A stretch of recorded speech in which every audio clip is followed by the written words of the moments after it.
Edisi kali ini kita akan mengupas isi dari buku berjudul Japan Remade: The Politics of Military Power karangan Sheila A. Smith. Buku ini membahas perubahan kebijakan keamanan dan militer Jepang setelah Perang Dunia Kedua. Nah, sebelum kita lanjut ke agenda berikutnya, saya ingin mengingatkan kembali untuk para peserta Zoom agar mengisi form kehadiran yang ada di chat box untuk mendapatkan e-sertifikat dari acara hari ini. Terima kasih. Sebelum masuk ke inti acara, mari kita sambut Kak Fesa Husna Yovari Eshum selaku Associate Research Assistant Pusat Studi Jepang Universitas Indonesia untuk memberikan sambutan. Kepada Kak Fesa dipersilahkan.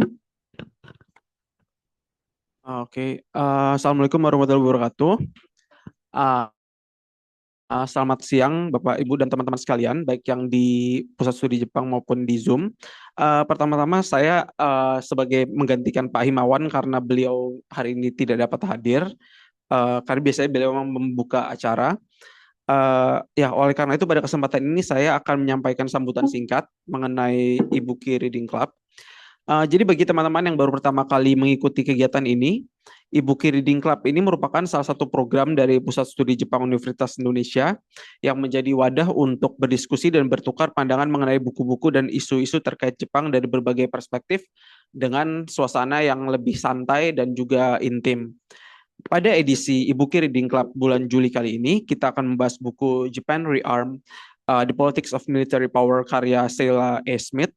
Jadi buku ini membahas perkembangan kebijakan pertahanan Jepang dan relevansinya dalam dinamika politik serta keamanan internasional yang terus berkembang hingga saat ini. Jadi di setiap acara Ibuki, kami akan menghadirkan narasumber-narasumber yang berkompeten untuk membahas hal ini. Dan untuk buku kali ini kita sudah kedatangan dari Ibu Chaula Rininta Anindya PhD, dosen Departemen Hubungan Internasional FISIP UI yang akan menjadi pembahas pada sesi kali ini. Ya, nanti jadi di dalam acara ini akan ada pertama sesi presentasi, lalu nanti akan ada diskusi bersama bagi uh, peserta yang ingin mengikuti diskusi bisa bertanya atau berdiskusi menyampaikan pendapatnya. Akhir kata, selamat mengikuti Ibuki Reading Club. Terima kasih. Wassalamualaikum warahmatullahi wabarakatuh. Saya kembalikan ke Rea. Okay. Terima kasih Kak Fesa atas sambutannya. Beranjak ke inti acara hari ini, di kesempatan kali ini kami kedatangan narasumber spesial, yaitu Ibu Chaula Riniti Anindya, PhD, yang merupakan dosen Departemen Hubungan Internasional, Fakultas Ilmu Politik Universitas Indonesia yang akan membagikan wawasan menarik dari buku ini. Selain itu, di acara hari ini juga terdapat sesi diskusi interaktif. Jadi, untuk teman-teman yang ingin bertanya atau memberikan pendapat mengenai buku ini, jangan ragu untuk menyampaikannya di sesi tanya jawab nanti. Tanpa berlama-lama lagi, mari kita sambut narasumber kita hari ini. Kepada Ibu Chaula dipersilahkan. Baik, terima kasih untuk tadi introduction-nya juga. Selamat siang semuanya. Hari ini saya diminta untuk membahas sebuah buku. Kemudian saya disuruh memilih suatu buku. Satu buku yang kemudian menurut saya mudah untuk saya baca adalah buku ini. Karena keahlian saya adalah keamanan dan pertahanan. Mungkin sedikit background juga, S1 saya di HIUI, S2 saya di Singapura, di Rajaratnam School of International Studies. Mungkin beberapa ada yang tahu juga bahwa Rajaratnam School of International Studies itu memang fokus, salah satu keunggulannya adalah di bidang strategic studies, di mana belajar tentang pertahanan dan keamanan. Dan kemudian saya bekerja juga di RSIS selama 3 tahun sebagai research analyst. Jadi total saya 4 tahun di Singapura. Setelah 4 tahun di Singapura, kemudian saya pergi PhD. Itu saya memilih untuk di Jepang, di Ritsumeikan, di Kyoto. Jadi kalau beberapa rekan-rekan misalnya mencari misalnya PhD atau master kemudian di Jepang, pasti ada beberapa yang kemudian pilihannya muncul, ada Profesor Jun Hona, salah satu ahli Indonesianis terkenal di Jepang, itu adalah pembimbing saya. Jadi tapi sebenarnya saya waktu S3 di Jepang itu topik saya bukan tentang Indonesia-Jepang.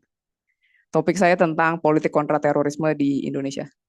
Jadi mungkin itu sedikit background. Jadi kenapa tiba-tiba saya kembali ke Indonesia, kemudian saya membahasnya tentang Indonesia-Jepang ya. Mungkin karena background saya lulusan dari Jepang, ekspektasinya saya paham. Padahal sebenarnya disertasi saya juga bukan tentang Indonesia-Jepang.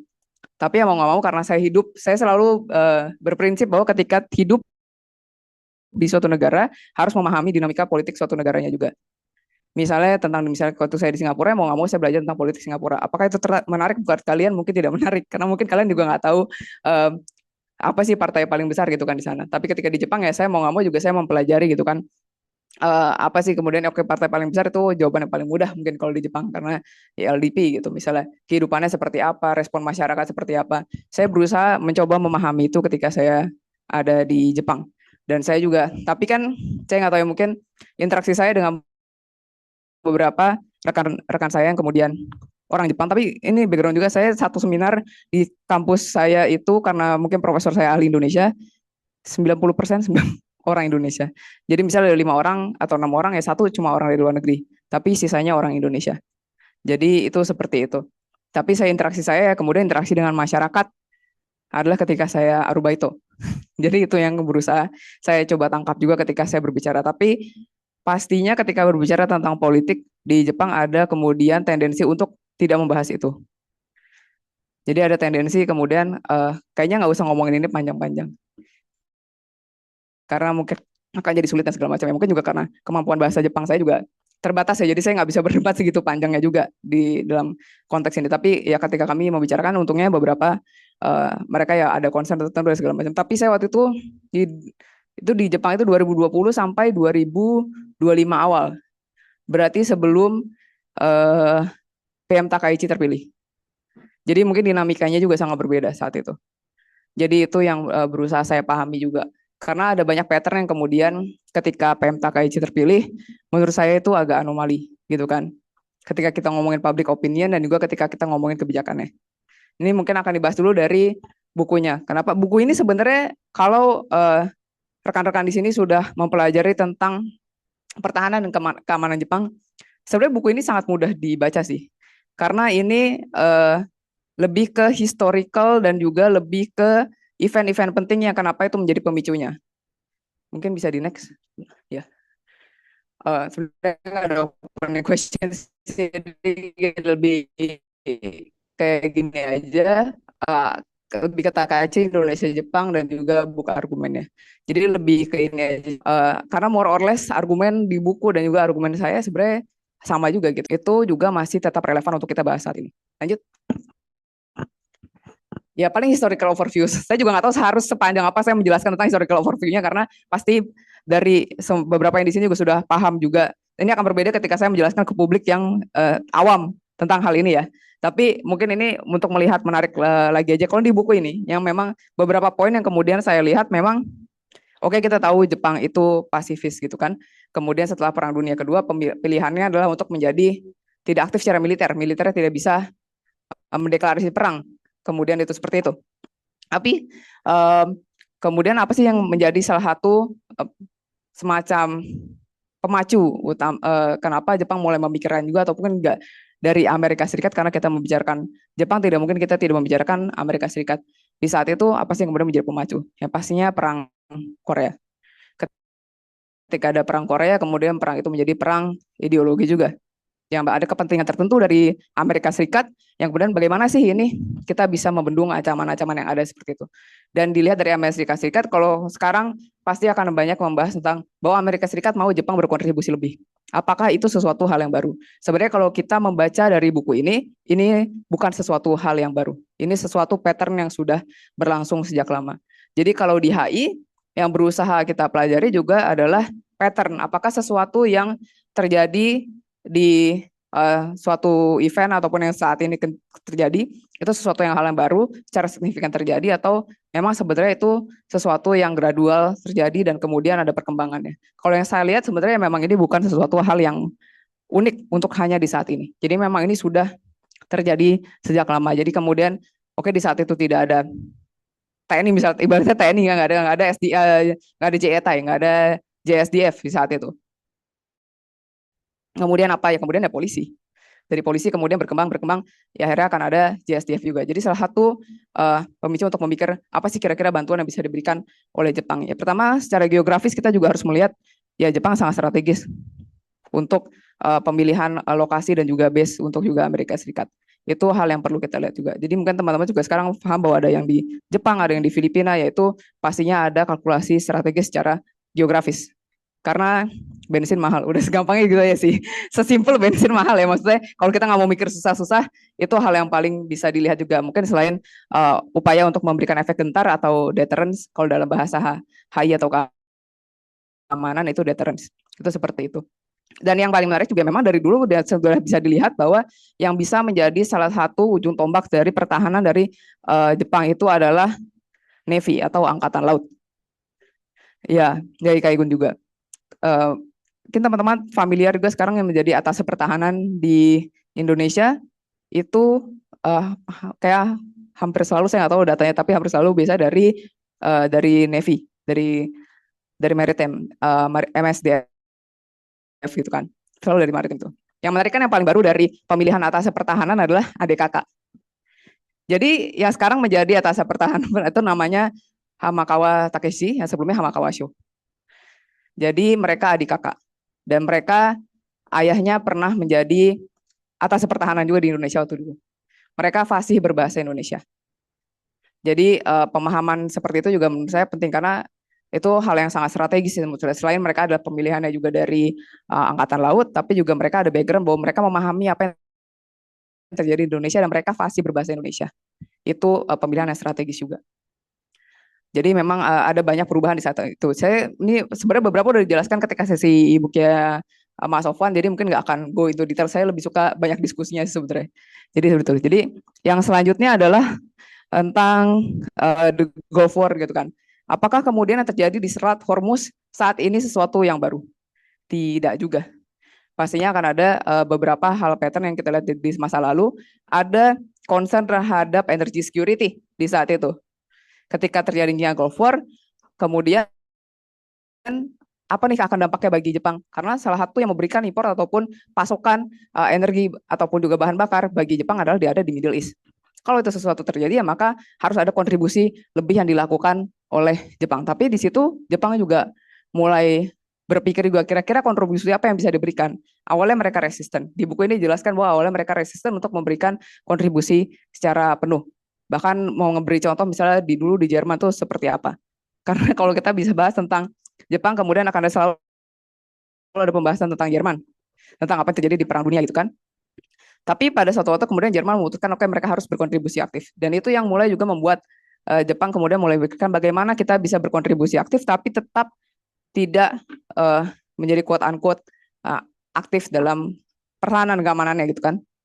Akhirnya ya yang dilakukan adalah minesweeping operation ya. Dia itu hanya memberikan bantuan untuk minesweeping aja dan seperti itu. Tapi juga dari situ juga memberikan suatu pemikiran apakah mungkin kemudian ke depannya Jepang itu bisa berkontribusi secara aktif dalam peacekeeping atau peacekeeping ya pas berdamaian itu kan. Ya, jadi itu yang menurut saya dilihat. Kalau kita sekarang lihat Jepang yang paling menonjol pasti kontribusi secara internasional adalah peacekeeping operation. Secara internasional peacekeeping operation itu sangat berkontribusi misalnya ketika melakukan peacekeeping operation itu pasti akan berinteraksi juga dengan tentara-tentara di tempat lain juga.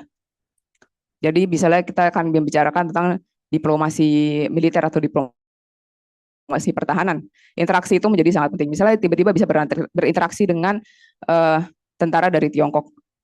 Kemudian bisa berinteraksi dengan tentara lain yang mungkin tidak punya atau punya stance yang berbeda dengan mereka. Menurut saya itu salah satu kenapa peacekeeping menjadi salah satu hal yang penting. Tapi waktu ketika awal terjadi ya memang motivasi utama ya bagaimana bisa memberikan kontribusi secara aktif dan juga pastinya ada salah satu kepentingan untuk melindungi ya interestnya nasional interestnya dari Jepang itu sendiri. Dan itu menjadi salah satu pemicunya juga. Dan kemudian setelah itu ya akhirnya yang Jepang mengirimkan ke Kamboja di tahun 92 gitu kan. Akhirnya disitu melihat bahwa ini bisa secara aktif kita bisa berperan nih secara internasional dan juga tapi kan pasti yang ketika kita membicarakan pertahanan dan keamanan atau membicarakan apapun berhubungan dengan kebijakan luar negeri, saya selalu yakin bahwa akan berhubungan dengan politik domestik. Jadi kenapa kalau kita hidup atau membicarakan suatu kebijakan harus juga memahami dinamika politik domestiknya, bagaimana opini publiknya dan juga opini di tingkat internasionalnya. Pastinya apakah ada perlawanan kah? Kemudian di internasionalnya apakah diterima dengan baik kah? Karena kan pastinya kalau di dalam buku ini dibahas juga bahwa ketika mengirimkan pasukan perdamaian, itu yang menjadi konflik adalah bagaimana kemudian publik di dalam domestik itu mempertanyakan sejauh apa peran mereka. Apakah mereka bisa melakukan penyerangan kah atau segala macamnya. Tapi di sisi lain ketika mereka sangat berhati-hati untuk tetap menjaga secara minimal peran dalam pasukan perdamaian, masalahnya ada di tingkat internasional. Kok aman aja nih dia di tempat yang aman aja, kok dia kayak begini, kok dia kayak begini, kok dia nggak rawan tempat kita nih kayak gitu. Itu akan muncul pertanyaan-pertanyaan seperti itu. Ya pasti kan ibaratnya iri ataupun ibaratnya juga mempertanyakan lah hal-hal seperti itu. Lanjut. Ya. Dan kemudian ada kejadian di Jepang juga yang menurut saya salah satu yang dibahas di dalam buku ini menjadi salah satu parameter penting kan bagaimana mulai dari sipil memikirkan bagaimana kita harus mengirimkan JSDF atau JETI. Bagaimana kita harus memberdayakan JETI. Kalau ada yang mengikuti berita kemarin yang terjadi gempa di Kumamoto, ada yang sudah melihat press conference dari Defense Minister Koizumi, ya bahwa sudah di komitmen bahwa ground self defense force akan dikirimkan. Menurut saya itu hal yang sangat penting juga karena ini salah satu tolak ukurnya juga di dua kejadian ini, bahwa ketika dua kejadian ini terjadi ada proses birokratis yang sangat kompleks. Bahwa ketika mengirimkan misalnya untuk Hanshin untuk gempa bumi yang terjadi besar di Hanshin 95 ketika di Hyogo. Jadi untuk mengirimkan SDF itu harus perlu approval di tingkat governor atau tingkat mana. Jadi ada beberapa tingkatan yang kemudian perlu approval langsung dan kemudian birokrasi itu sangat kompleks. Sementara ada SDF yang memang mereka diposting di dekat situ, mereka mengambil inisiatif untuk bagaimana ini proses biar kami bisa membantu secara langsung. Sementara dari segi sipil, kalau di dalam buku WIS ini dibahas bahwa proses untuk kemudian sipil memberikan press conference ataupun memberikan semacam statement itu sangat lama, butuh beberapa jam. Jadi di sini memperlihatkan, mungkin ini bisa relate juga ya ke konteks yang ada di Indonesia ya. Kenapa akhirnya kita semua tiba-tiba serba TNI? Kenapa semua serba militer? Militer itu jauh lebih cepat. Ibaratkanlah misalnya kita bahas tentang COVID-19 gitu kan. Apakah kemudian Indonesia bisa survive kalau misalnya kita tidak mendeploy TNI gitu kan? Karena memang misalnya secara base ataupun home base mereka akan lebih ada di mana-mana. Mungkin sama juga dengan JSDF, pasti mereka ada punya beberapa base yang membuat mereka jauh lebih dekat dan mereka bisa membantu. Dan apakah kemudian polisi ataupun beberapa yang lainnya bisa membantu secara efektif secara sendiri? Pasti tidak, kita butuh support yang lainnya juga. Itu yang kemudian dilihat dari dua kejadian ini, yang akhirnya beberapa peraturan atau regulasi itu mengubah bagaimana sipil bisa mengirimkan SDF, yang membuat birokrasinya menjadi lebih mudah dan bisa lebih cepat mengirimkan. Ya mungkin kalau misalnya ini beberapa peraturan itu tidak diubah, mungkin press conference yang kemarin dilakukan oleh Menteri Koizumi tidak akan terjadi mungkin, karena prosesnya akan sangat kompleks, harus perlu approval dan segala macamnya. Itu kan yang bisa dilihat juga. Dan misalnya dari Sarin ini, kejadian Sarin ini, bahwa di saat itu dari kepolisiannya belum punya ahli yang chemical. Di SDF ada untuk chemical weapons segala macam. Tapi masalahnya SDF tidak bisa mengatasi masalah hukum ataupun internal security gitu kan. Itu masalah yang kemudian sama aja muncul di manapun, negara manapun juga. Yang akhirnya kemudian dibuat beberapa penyesuaian, akhirnya personel SDF yang dibahas yang di buku ini, personel SDF yang kemudian punya keahlian itu mereka diposting sementara ke polisi. Jadi ini yang dilakukan beberapa hal yang terjadi saat itu. Jadi yang membuat berpikiran sebenarnya apa sih regulasi yang bisa membuat lebih mudah SDF itu untuk dikirimkan. Lanjut. Dan pastinya kalau kita ngebahas beberapa hal tentang keamanan juga pasti akan mulai lagi di awal tahun 2000 tentang 9/11 dan juga perang di Irak. Perang di Irak pasti akan berbeda juga dengan perang-perang yang lainnya, karena itu ketika mengirimkan pasukan ke sana mereka akan jauh lebih berada dalam bahaya. Misalnya, peacekeeping diberlakukan hanya untuk self defense. Sejauh apa kemudian bisa melakukan self defense? Apa yang kemudian disebut dengan self defense? Misalnya kita ada di sini, ada yang mau nembak kita tembak duluan self defense atau enggak? Belum tahu juga, tergantung dengan interpretasi orang masing-masing kan. Jadi itu yang menjadi sumber permasalahan juga tentang pertanyaan sejauh apa sih self defense? Siapa yang bisa kita lindungi? Awalnya memang kalau di buku ini juga dibahasnya bahwa oke, self defense itu hanya untuk diri sendiri. Terus gimana dengan teman yang ada di unit kita? Misalnya di dalam satu unit militer atau kemudian dengan misi kita, misal kita ada di negara berbeda tapi kita melihat dia ada di dalam ancaman, apakah kita bisa membantu atau membiarkan aja? Kalau kita membiarkan, pandangan internasional pasti juga akan sangat berbeda. Pandangan di domestik tapi juga pasti akan berkonflik juga. Tapi akhirnya kalau di dalam buku ini juga dibahas bahwa akhirnya pada satu titik di mana untuk self defense itu juga bisa untuk mereka yang berada dalam misi itu dan juga dalam unit itu. Jadi sifatnya untuk self defense bisa lebih luas. Karena menurut saya kunci dalam membahas pertahanan keamanan Jepang adalah interpretasi, bukan mengubah secara spesifik bagaimana regulasi itu terjadi gitu misalnya. Sama aja sebenarnya di negara manapun juga pasti akan seperti itu juga.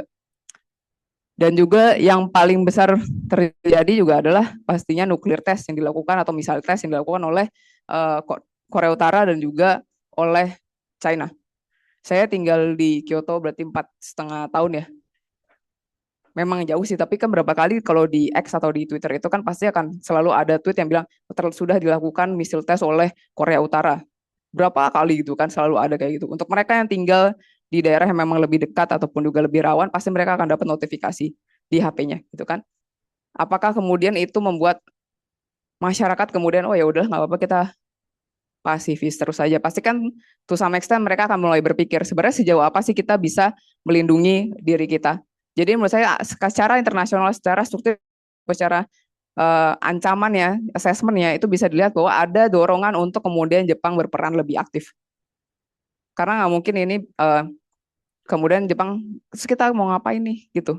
Kita diam aja menunggu Amerika Serikat membantu kita. Apakah Amerika Serikat memberikan bantuan itu pasti akan selalu memberikan bantuan, kan itu tidak selalu terjadi juga gitu kan. Jadi apakah kemudian Jepang bisa mempunyai sistem alutsista sendiri yang kemudian kalau diserang bisa memberikan counter strike gitu kan. Itu yang kemudian menjadi salah satu perdebatan dan mulai dibicarakan juga. Dan kemudian sekarang kan juga akhirnya sudah mulai mengembangkan sendiri juga di Jepang juga. Oke, lanjut. Ya, jadi konsensus yang dari Jepang menurut saya ya, sekarang dengan adanya bantuan-bantuan yang kemudian setiap kali ada bencana alam, pasti yang akan pertama kali diturunkan itu pastinya adalah dari JETA ya, atau dari SDF. Pastinya akan ada pandangan yang lebih baik terhadap atau positif terhadap peran dari SDF itu sendiri, tentang peran mereka dan bagaimana mereka diberdayakan. Tapi pertanyaan yang kemudian muncul juga di publik kalau dibahas di dalam buku ini adalah sebenarnya pandangan negatif itu tidak terhadap SDF secara langsung, tapi lebih kepada bagaimana pemerintahnya kemudian menggunakan SDF tersebut. Sebenarnya sih saya selalu percaya bahwa ketika saya juga mengajar masalah sipil militer, ya pada akhirnya militer akan bergerak sesuai dengan arahan dari sipil. Jadi kalau kita ngomongin soal perang ataupun ngomongin soal pertahanan, kalau kita bilang segitiganya paling atas itu pasti akan ada namanya grand strategi. Di mana grand strategi itu yang kemudian menentukan grand strategi adalah dari pemerintah, dari sipil, yang kemudian akan ditranslasi ataupun diterjemahkan oleh militer tentang bagaimana mencapainya. Jadi itu yang harus kita pahami lagi bahwa willingness itu juga pasti harus dilihat dari sipilnya itu seperti apa, apalagi dengan negara-negara yang posisi sipilnya mau ngomong harus kuat. Itu yang harus kita lihat. Lanjut. Ini mungkin bagian yang paling, ini bahasan bukunya tadi more or less seperti itulah. Tapi apakah kemudian ini perubahan yang sangat signifikan yang terjadi di saat ini? Kalau pertanyaan besar seperti ini menurut saya sih dibilang signifikan, pasti ada beberapa perubahan yang kemudian dinilai sangat signifikan ya. Tapi apakah ini terjadi dengan begitu saja? Kalau kita lihat dari buku ini sebenarnya tidak. Semua terjadi secara gradual dan semua terjadi sesuai dengan momentum. Jadi di next dulu. Kenapa saya ngambil foto ini tidak hanya dengan Prime Minister Takaichi? Karena menurut saya Di sini dari Defense Minister dari Koizumi juga sangat aktif. Dan itu aktifnya luar biasa sih. Jadi ada beberapa yang memang secara sosial media atau mungkin dari sini teman-teman ada yang pernah melihat SNS-nya Minister Koizumi itu Minister Koizumi sorry, Minister Koizumi itu sangat aktif untuk ketika kunjungan dan segala macam pasti akan diposting dengan sangat intens dan sangat personalistik menurut saya untuk memperlihatkan. Itu kan yang kadang yang disukai juga ya. Jadi waktu itu saya sempat ngobrol juga dengan salah satu orang dari kedutaan Jepang yang kemudian dia jadi interpreternya Minister Koizumi waktu ke sini. Dia bilang iya waktu saya di Bali kan waktu itu ke Bali ya, ke Bali itu banyak sekali orang Jepang yang ngajakin foto Pak Koizumi gitu. Iya kayak AHY-nya di Indonesia ya gitu. Kita ngambil komparasinya kayak gitu. Terus saya bilang, ya maksudnya politisi pasti secara banyak ya, secara aspek pasti akan ada baik yang kemudian mulai disukai juga oleh masyarakat gitu. Ya walaupun waktu ketika ada maju keduanya pasti kan banyak juga pandangan pesimis atau skeptis terhadap Minister Koizumi ketika beliau running ya.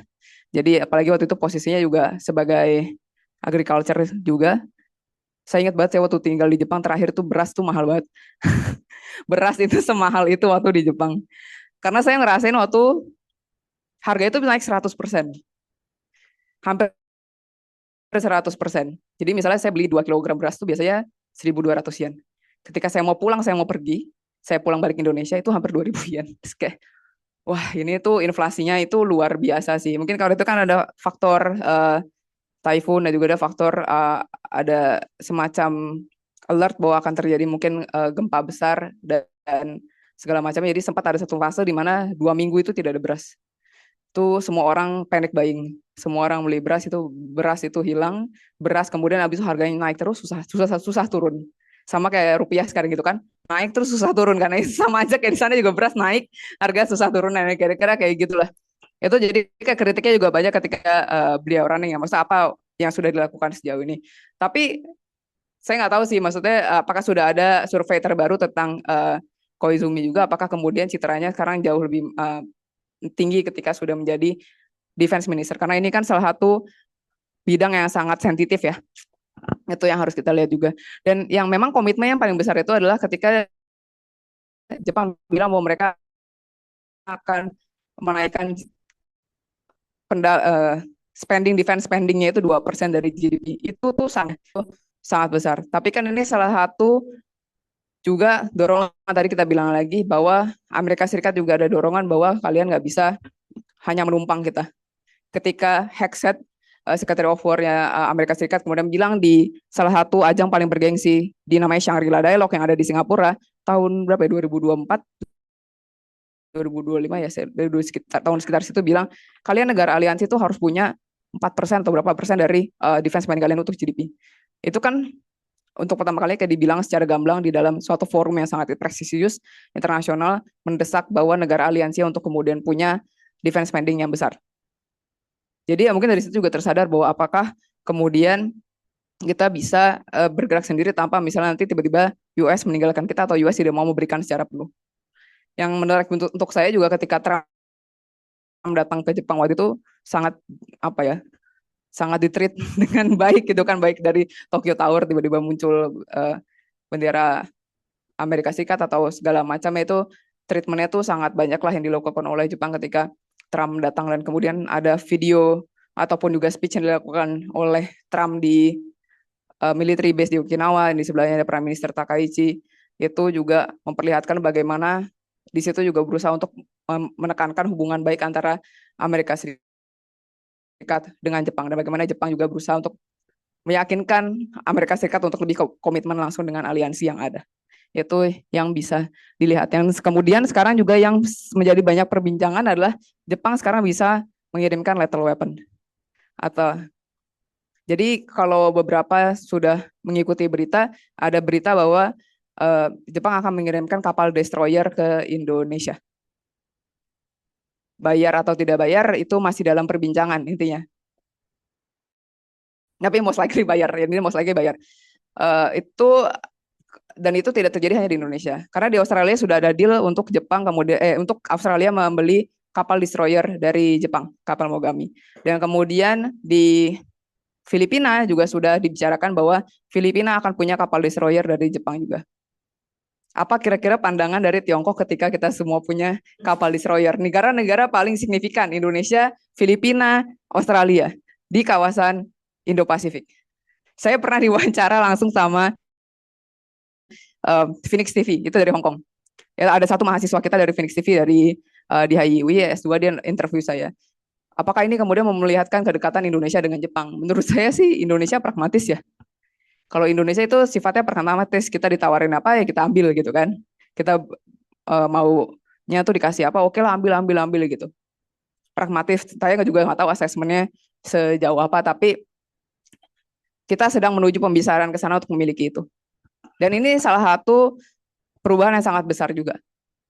Karena kan ini lethal weapons ya, bukan cuma kayak kapal patroli, kapal apa yang sifatnya mungkin tidak mengancam, tapi ini kan kapal destroyer.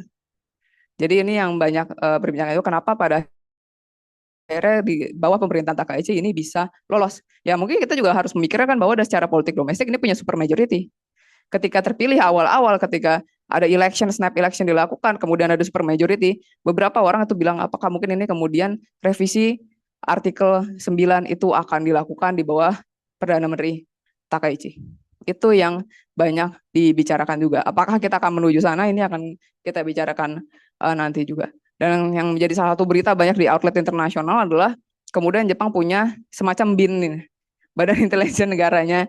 Tapi kan saya juga kemarin sempat nanya juga maksudnya ke luar kedutaan Jepang. Sebenarnya ini implikasinya apa sih? Maksudnya ini artinya apa? Karena kalau yang saya paham dengan adanya ini cuma sebagai sentralisasi informasi intelijen yang ada di Jepang, karena di masing institusi yang ada di Jepang itu sudah punya informasi unit intelijen masing-masing.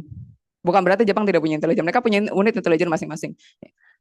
Dan ternyata ya menurut orang kedutaan yang dia pahami juga seperti itu, bahwa nanti akan ada satu badan yang memang untuk berusaha mengumpulkan informasi dari masing-masing unit intelijen tersebut. Jadi informasinya nggak scattered.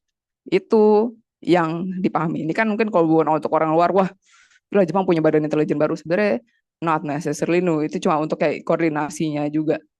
Itu seperti itu. Tapi kan yang di concern adalah yang banyak dibicarakan juga, apakah kemudian ini berusaha untuk mengcounter foreign espionage gitu kan. Yang kayak gitu-gitulah yang kemudian banyak dibicarakan juga. Ya, nah ini kalau proaktif defense cooperation terutama di Indo-Pasifik, kalau kita lihat beritanya salah satu misalnya jangan cuma bahas misalnya Indo-Pasifik itu definisinya bisa beda-beda. Antara India, antara Jepang itu biasanya beda-beda.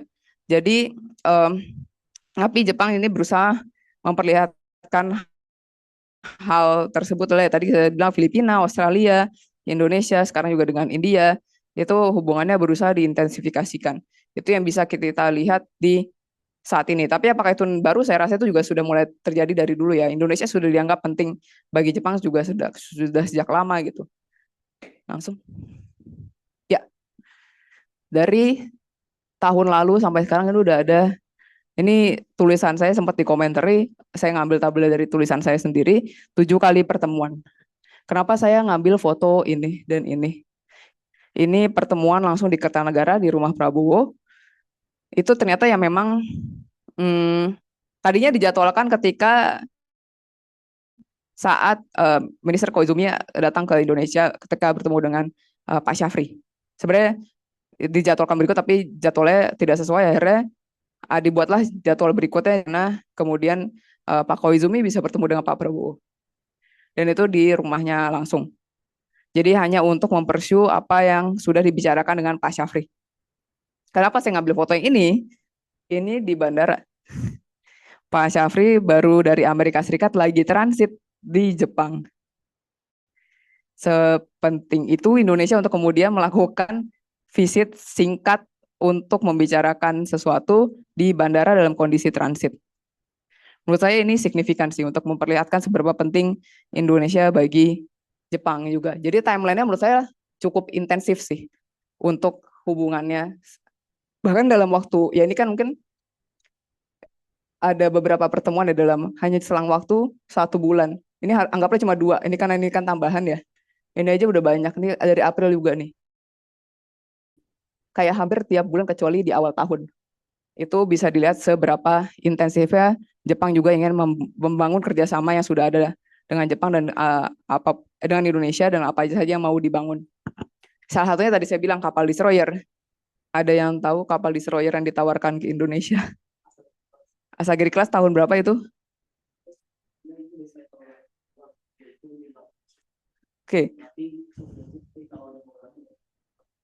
Kenapa kira-kira Mogami gak dibeli sekarang? Oke, ya itu mahal, ya Mogami mahal, Mogami mahal. Tapi kan kemudian publik juga bertanya kan, kenapa sih kemudian ditawarkan Asagiri yang umurnya sudah sangat tua gitu kan? Saya juga nanya ke atas pertahanannya Jepang gitu kan, kenapa sih kok pembicaranya tiba-tiba jadi Asagiri nih kan udah orang publik tuh nanya ini udah tua gitu segala macam. Tapi kalau menurut Jepang ya ini masih sangat bisa digunakan gitu kan. Yang memang PR terbesar bagi Indonesia adalah bagaimana kemudian kita bisa merawatnya dan memanage hal itu, dan itu kan yang penting transfer of knowledge ya dan transfer of technology yang itu sangat sulit terjadi biasanya dalam semacam diplomasi pertahanan di Indonesia. Itu yang biasanya prosesnya agak rumit gitu. Jadi sekarang sedang dibentuk. Jadi Asagiri itu belum final. Jadi masih dalam proses diskusi, tapi sedang dibentuk working group. Jadi memang kunjungan yang untuk ke Pak Prabowo ini untuk mempercepat proses working group untuk melihat apa yang sebenarnya dibutuhkan dan juga dengan Indonesia lah. Maksudnya kira-kira kita kebutuhannya apa sih gitu. Itu yang usaha di lanjut. Ya, kenapa sih harus Indonesia gitu kan? Yang penting gitu loh, maksudnya Indonesia. Kalau mau lihat beberapa berita tentang Selat Hormuz, selat kemudian yang akan dibahas selanjutnya adalah Selat Malaka. Jika sesuatu terjadi di Indonesia pastinya akan merusak semuanya, akan terutama supply chain. Jadi kita bicarakan sekarang biasanya kalau bertemu dengan beberapa rekan dari Jepang itu tidak hanya tentang Selat Malaka, tapi yang akan dibahas juga adalah Selat Makassar dan Selat Lombok. Jadi nanti kalau misalnya kita bahas dalam pertama ada Alki 1, Alki 2, Alki 3 gitu ya. Nanti Alki 2 juga akan salah satu pembahasan paling besar karena itu salah satu strategis juga kalau misal terjadi sesuatu di Alki 1 yang akan menjadi alternatif adalah Alki 2. Dan bagaimana kita mengamankan Selat Makassar dan Selat Lombok itu juga menjadi salah satu saya penting juga. Dan ya Indonesia kalau kita ngomongin ASEAN pastinya akan menjadi sangat penting, quote unquote leaders in ASEAN itu kan sebagai pemimpin di ASEAN. Jadi ketika sesuatu dibicarakan dengan Indonesia, harapannya Indonesia bisa menjadi salah satu agen untuk agenda setting di level regional. Ini bacaan saya, ini analisis saya. Jadi kenapa kemudian Indonesia menjadi sangat penting bagi Jepang juga dalam hubungan diplomasi pertahanan. Jadi itu yang berusaha dicapai, terutama supply chain ya. Lanjut. Apakah akan berubah? Ada yang mau berpendapat apakah akan berubah? Kalau saya sendiri sih saya belum terlalu yakin ya, karena saya merasa ini soal interpretasi, terutama next ini pakai cloud ya, saya nggak bikin sendiri, ini saya berusaha minta cloud, tolong dong dikasih public opinion soal atau approval rating soal PM Takaichi dari masa ke masa gitu kan. Di awal sangat tinggi, yang kemudian mulai menurun, terutama ke yang baru terjadi belakangan juga soal kerajaan ya, maksudnya soal apa, kerajaan apa sih, imperial ya, soal imperial bahwa nanti akan bisa terpilih kaisar itu dari sepupu ataupun dari yang itu jauh. Itu kan muncul perdebatan juga di antara masyarakat bahwa kok kayak begitu, karena banyak masyarakat yang kemudian suka dengan anaknya dari emperor yang sekarang kan. Jadi memang itu memunculkan banyak perdebatan kayak kenapa sebagai perempuan tidak membiarkan perempuan kemudian menjadi emperor ataupun empress ke depannya. Itu membuat salah satu approval ratingnya juga turun. Saya nggak tahu juga apakah kemudian approval rating juga turun karena bahan baku dan segala macam, saya nggak tahu ya. Karena itu yang saya rasakan secara signifikan ketika saya hidup di Jepang adalah bahan baku itu naiknya sangat signifikan. Inflasi itu sangat signifikan dalam waktu itu saya 4,5 tahun. Saya nggak tahu sekarang juga, terakhir karena ke Jepang itu Juni. Itu naiknya lumayan sih. Sesimpel misalnya kalian ke Tokyo Eki nih. harga loker yang cuma dari awalnya yang gede 800 tiba-tiba sekarang jadi 1000 yen. Itu kan signifikan ya buat kita, apalagi yang rupiahnya juga semakin melemah gitu kan, ataupun juga untuk masyarakat di sana. Jadi harga tuh memang secara setengah tahun terakhir ini katanya memang lumayan naik signifikan. Tapi saya nggak tahu apakah kemudian itu menjadi salah satu konsiderasi untuk melihat public opinion atau approval rating juga. Karena ya saya juga bingung sih, maksudnya pas awal kok semuanya smooth aja, mungkin ya karena koalisi ya. Karena kalau kita melihat politik domestik yang penting juga adalah koalisi. Koalisinya di sini sangat mendukung apa yang berusaha didorong oleh Prime Minister Takaichi atau Perdana Menteri Takaichi. Tapi kalau kita lihat apakah memang mendengarkan suara opini publik yang sebenarnya, itu yang masih saya nggak tahu representasinya seperti apa. Karena setiap kali, kalau nggak salah tuh Jepang tuh salah satu pengguna X atau Twitter yang paling besar juga ya.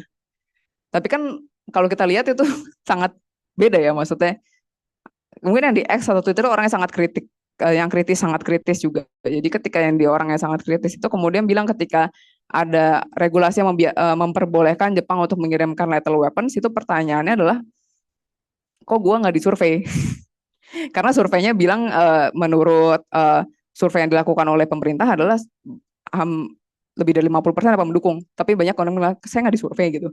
Ini surveinya merepresentasikan siapa, bagaimana teknik sampling surveinya itu kan yang kemudian menjadi perdebatan juga. Jadi kita akan lihat apakah ini tren approval ratingnya akan terus menurunkah atau kembali naikkah. Tapi ya soal kaisar ini kan menjadi salah satu hal yang besar juga ya, apalagi bagi masyarakat. Jadi mungkin ini yang kenapa trennya kalau dilihat dari AI ini seperti ini gitu. Jadi ini yang berusaha direpresentasikan. Bahkan dari semua major news outlet ya, bisa lihat di sini. Next masih ada nggak ya? Lupa juga. Oh ya, ada di bawah. Ya tapi ya ini bisa dilihat ini terakhir ya tetap naik terus. Kayaknya 2026 akan mencapai 2% karena sudah di-approve oleh Dayatnya juga bahwa boleh sampai 2%. Ya balik lagi ya, kalau memang secara koalisinya super majority ya mau nggak mau pasti akan di approve juga. Dan sekarang kan resistennya karena nggak ada komeito, jadi nggak ada yang bisa. Komeito itu kan sebenarnya netralisir ya, bisa dibilang sebagai netralisir bahwa Jepang tidak terlalu aktif gitu, tidak terlalu aktif atau kembali lagi seperti lama. Tapi kan komeito sekarang lepas dari koalisi, ya mungkin itu juga membiarkan yang membuat Jepang kemudian bisa terus naik ke bawah lagi. Ada nggak ya?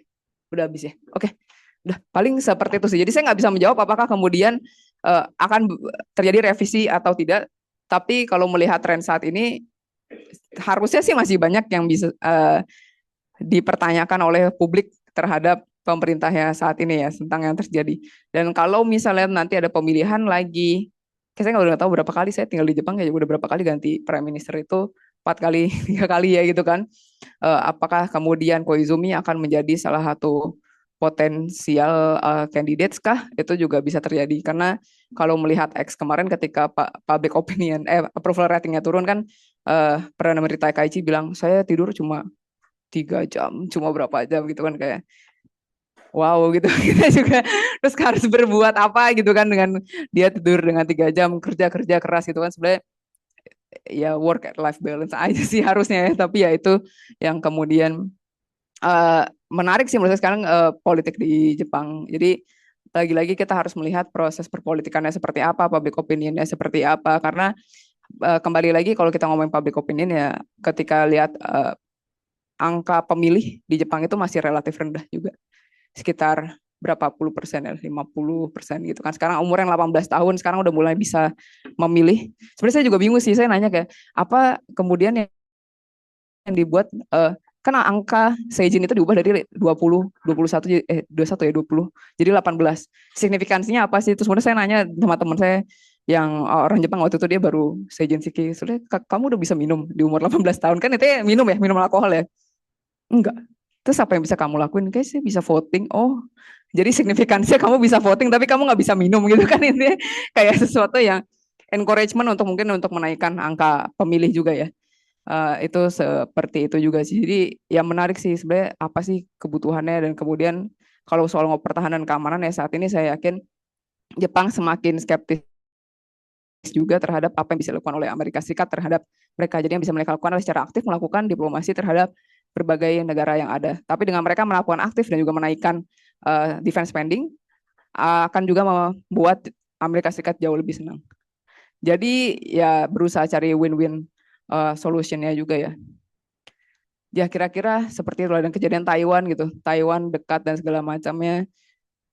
Taiwan dan Takaichi sangat dekat juga. Jadi itu mungkin jadi hal yang sangat sensitif juga perihal hal tersebut. Dan mereka saling mendukung satu sama lain. Dan juga dengan China udah berapa kali terjadi clash antara Jepang dan China di bawah pemerintahan Takaichi. Mulai dari fighter jet tiba-tiba ngelok radar ke pesawatnya Jepang. Kan itu sangat hal yang besar juga ya. Jadi berapa kali dari China juga memberikan statement yang sangat keras terhadap PM Takaichi. Jadi itu sih banyak sekali dinamika yang terjadi hanya belum setahun ya. Belum setahun kan, belum setahun gitu. Sama seperti Indonesia 2 tahun gitu kan udah ramai gitu kan. Saya rasa sih mungkin akan tetap ramai sih soal diplomasi pertahanan. Tapi sejauh apa komitmen, karena mungkin ini harus mengundang juga orang-orang yang kemudian ahli ekonominya ya. Karena kita harus tahu apakah sebenarnya visible nggak sih, sebenarnya ada yang dikorbankan nggak sih dari hal tersebut gitu. Tapi kalau soal peran SDF, HADR menurut saya akan tetap menjadi salah satu potensi yang paling besar bagi Jepang untuk kemudian melakukan defense diplomasi. Karena dengan itu bisa meningkatkan hubungan dengan yang lainnya juga dan juga tidak banyak pandangan negatif kalau misalnya via HADR. Yang saya lakukan saat ini, jadi mungkin sekadar brief juga, saya sekarang dengan Sasakawa itu setiap tahunnya insya Allah, karena tahun kemarin kita baru membuat Japan Southeast Asia Security Dialogue, yang kemudian di tahun depan akan kami namakan Sudirman Dialogue. Kenapa Sudirman? Mungkin teman-teman ada yang tahu bahwa di dekat Kementerian Pertahanan Jepang ada patung Jenderal Sudirman. Jadi itu yang berusaha kami ambil juga. Jadi kedepannya insya Allah akan dilakukan juga. Dan memang terlihat sih, maksudnya mereka ingin mengetahui sebenarnya pandangan dari negara-negara Asia Tenggara, terutama juga di Indonesia, terhadap Jepang yang semakin aktif secara militer ini seperti apa. Apakah itu dilihat sebagai sesuatu yang normal atau dilihat sebagai sesuatu yang berusaha remilitarisasi, berusaha kembali ke masa lalu. Karena dari survei yang dilakukan oleh tim penelitian kami, bahwa masyarakat di Indonesia ketika ditanya siapa yang secara sejarah, secara historis memberikan ancaman secara militer, jawabannya Jepang. Ya karena secara historis ya, underline historis ya, secara historis ya. Ya pastinya bukan Korea, pastinya bukan China ya, karena secara historis. Jadi apakah Indonesia kemudian semua punya interpretasi sama sesuatu itu yang normal? Karena kalau kita ngomong dengan beberapa yang dari memang TNI ataupun itu juga pasti akan ada tetap kewaspadaan. Walaupun itu memang normal, tapi akan ada poin-poin tertentu mereka akan bilang kita harus melihat lagi kembali ke historinya. Jadi tetap siaga dan waspada. Jadi seperti itu sih. Ya, terima kasih.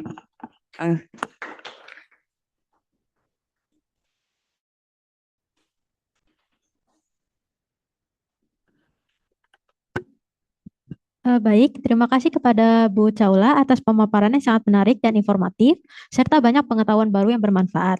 Kita masuk ke sesi tanya jawab. Untuk teman-teman yang ingin mengajukan pertanyaan, silakan mengangkat tangan atau menuliskan pertanyaannya di kolom chat bagi peserta yang ada di Zoom. Mohon menyebutkan nama serta pertanyaan yang ingin diajukan secara jelas. Adakah yang ingin bertanya?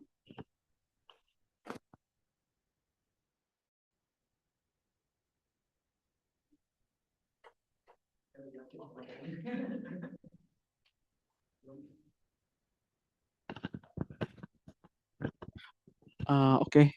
Terima kasih Mbak Jaula atas pemaparannya. Mungkin saya sedikit penasaran gitu ya. Kan buku ini boleh dibilang tadi membahas mengenai titik balik dari Jepang itu mulai serius dalam memanfaatkan JSDF itu mungkin pada saat salah satunya gempa Hanshin 95 ya dan sarin gas attack gitu. Kebetulan kan topik penelitian saya itu juga tentang ini ya, tentang Japanese Red Army, JRE gitu. Dan di tahun 70-80-an kan Japanese Red Army dan juga United Red Army itu agak cukup membuat masalah gitu keamanan gitu ya. apakah buku ini juga misalkan menyebut bahwa tingginya gerakan kiri di tahun 70-an 80-an itu agak menjadi pemicu gitu. Pemicu SDF ini lebih diperhitungkan untuk sebagai pertahanan gitu. Itu yang pertama. Terus yang kedua tuh mungkin kebetulan tadi Mbak Caula membahas mengenai pertemuan 12 Juni yang di rumah Pak Presiden Pak Prabowo.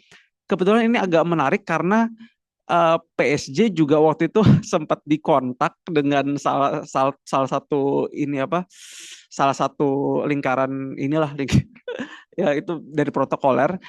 Mereka pada saat itu mencari interpreter gitu dari Indonesia, interpreter tersumpah untuk memfasilitasi pertemuan ini gitu. Terus tapi tadi saya dengar juga dari orang yang menghubung itu akhirnya nggak jadi karena katanya dari kedutaan Jepang atau gimana gitu mereka bawa interpreter sendiri gitu. Nah, saya kok jadi mikir ya gitu, maksudnya dengan penjelasan Mbak Caula tadi, kalau misalkan ini interpreternya dibawa oleh pihak Jepang langsung gitu, apakah ini juga ada mungkin bisa dinilai sebagai tindakan proaktif gitu dari mereka untuk kayaknya berarti penting banget nih gitu, nggak sampai request dari Indonesia gitu. Itu sih mungkin. Terima kasih.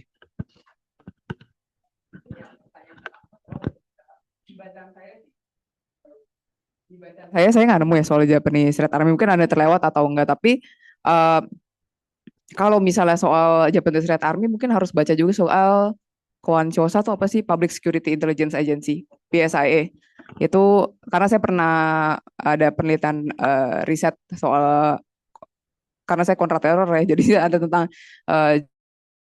Jepang juga, itu soal PSIA mungkin bisa dilihat lagi soal sejarah PSIA dan segala macamnya, karena dari PSIA itu salah satunya dorongannya juga kenapa terbentuk PSIA karena Japanese Red Army ini nih. Jadi mungkin bisa dilihat itu karena PSIA juga banyak kok dokumen officialnya di situ. Tapi kalau di sini yang terlihat memang lebih ke HADR yang lainnya.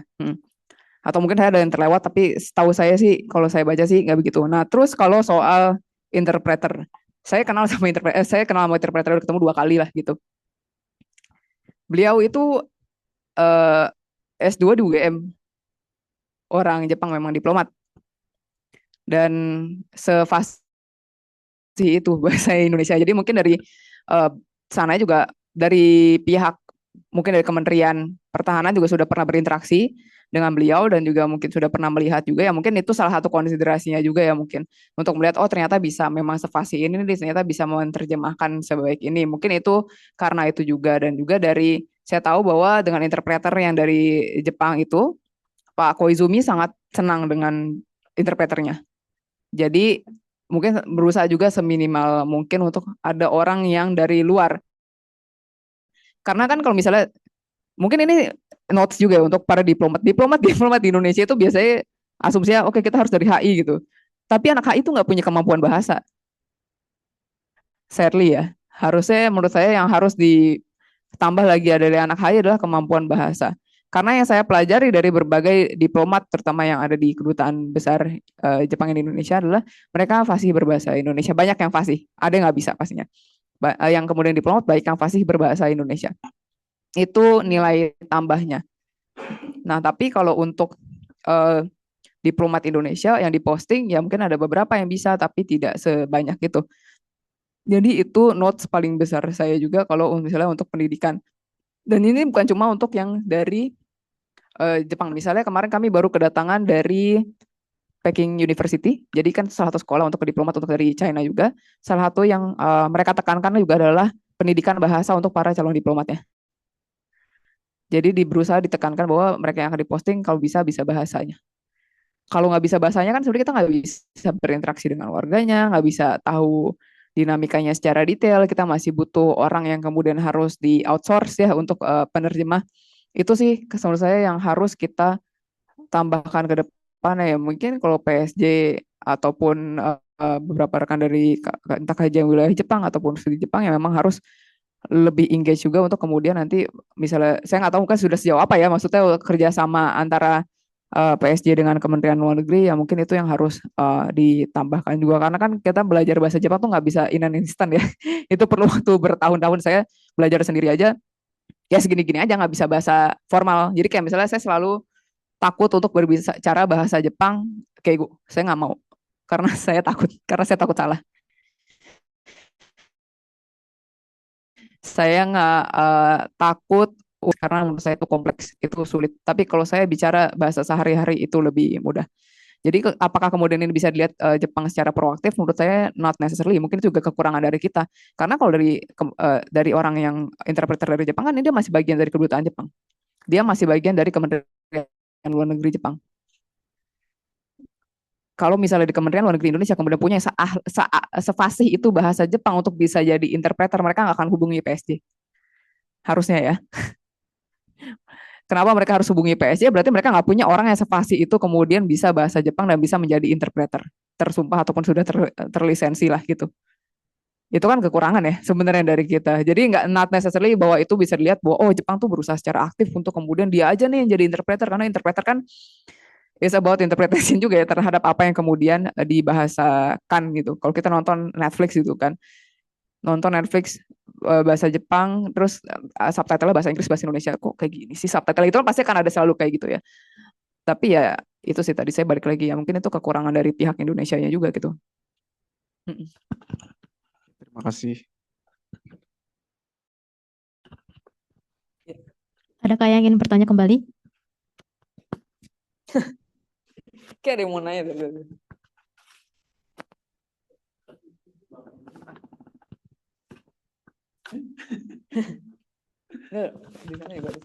Saya tidak bisa berbicara bahasa Indonesia bagus, jadi bisa pakai bahasa Jepang, boleh? Boleh, mungkin ada teman-teman yang bisa bantu Ya. kalau saya kayak ini ya. Ya, saya juga tertarik ide bahasa orang Indonesia seperti Koizumi. Jadi sayaだから来ましたここに。まあいつも来てるんですけれども、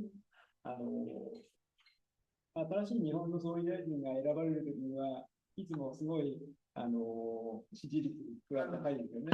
で、割とこう落ちるのも早い。で、スパンがすごく短くて、これまで安倍晋三の前の総理大臣は1年や2年ですごく短いスパンで変わってきましたけども、安倍晋三が総理大臣をやったことで、随分その日本の、政策が、なんていうのかな、右翼化しているというか、高派になっ高派、なんだろう、すごくこう、専守防衛っていう名前で言われていた政策がとても、なんていうのかな、防衛費を高くしたりとか、その外国の国から、例えば特に中国とかそういうところから見ると、攻撃できるような準備をするような態度に見えていると。で、実際日本で、まあ、さっき9条の話が出ましたけれども、その憲法を変えて、自分の方からよその国を撤退する国を攻撃するようなことができるようにしたいと思っている人は多分いると思いますけれども、9条は簡単には変わらないというのは現実としてはあると思いますけれども、例えば小泉さんのようにパフォーマンスが得意な人、今の小泉総理大臣、お父さんもそうでしたけれども、非常にこう強いものの言い方で、刺激的なことを、外国の人たち、外国に向けて発信するのは得意なんですけども、そこまで根性ってわかりますかね。そこまでその強い意志が彼の中にあるかというと絶対ありません。だから変わらないと思う。けれども、さっき言った船、使った何でしたっけ、朝霧とかそういう船をインドネシアの方とか、まあ、その使ったものを使ってくださいと言って、まあ、安く売るというか、そういうやり方っていうのは、実は日本では物を大切にする考え方が非常にあって、非常に高いレベルでメンテナンスをしているので、型は古いですけれども、性能は絶対悪くないと思うんですね。ただそれはそういう文化がある国でないと受け入れることは大変だし、物をちゃんと使って、パフォーマンスを引き出すことはできるんだけど、そこまでそれをちゃんと受け入れる力がその受け取る側にないと、日本では、そういうことは頻繁によくあります。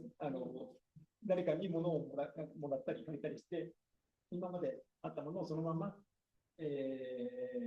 パフォーマンスを出せるように使えることは、物を大事にすればできるんですけど、そういう文化がないところでは、なかなかこう難しいから、なんていうのかな、見方によっては、なんでそういう古いものを押し付けるんだっていうふうに見られたりすることもあると思うんですけど、日本の文化の中では決してそれは、なんていうか、相手に対して失礼なことではない、すごくいい状態でお渡しするっていうふうに考えてるからできることではあると思うんですけど、そこはちょっと理解するのに少し、送る側も受け取る側も、それぞれそのなんていうか文化の違いをちゃんと分かった上でやらないと誤解を招く。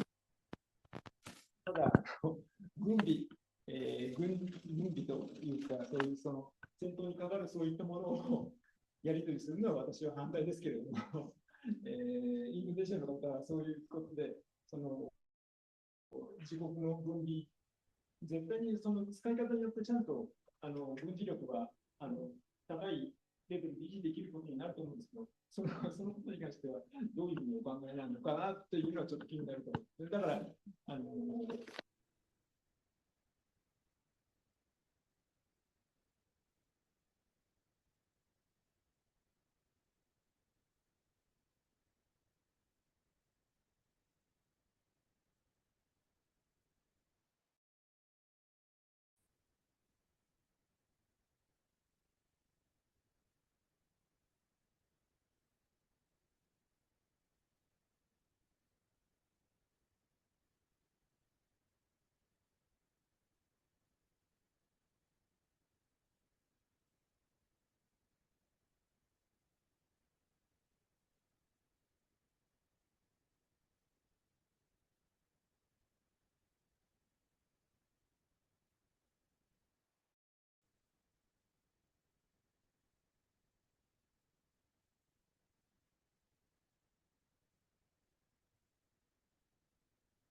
Baik, saya mungkin jawabnya pakai bahasa Indonesia ya.